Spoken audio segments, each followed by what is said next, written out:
എന്നെ ഭയങ്കരമായിട്ട് ഉപദ്രവിക്കണ്. എന്നെ കൊണ്ട് പറ്റണില്ല, ഇനിയോട് പിടിച്ചിരിക്കാൻ പറ്റൂല. എടി ഞാൻ തോന്നി ചെയ്യാനാണ്, എനിക്കെല്ലാം കളഞ്ഞിട്ട് ഇനി വാന്ന് പറയാൻ പറ്റുമോ? എന്താ?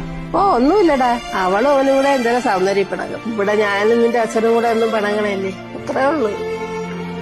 ഹലോ, നിനക്ക് എന്തടി അവിടെ പ്രശ്നം? എന്നെ കൊണ്ടൊന്നും പറ്റണില്ലടാ. അയാൾ അടിച്ച പാടാണ് ദേഹം മുഴുവൻ. എനിക്കൊന്ന് പുറത്തിറങ്ങാൻ പോലും പറ്റണില്ല. നീ വിഷമിക്കണ്ട, ഒരു കാര്യം ചെയ്യും. എന്നെ പറ്റുമെങ്കിൽ ഇപ്പൊ തന്നെ ഇറങ്ങാന്നോ, നമുക്ക് രണ്ടും കൂടെ ഒരുമിച്ച് പോലീസ് സ്റ്റേഷനിൽ പോവാം. ഫോണിങ്ങെടുത്തോ.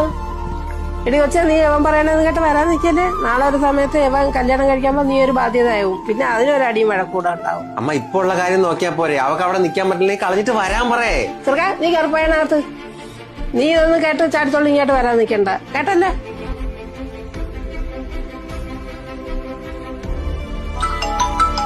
ഹലോ,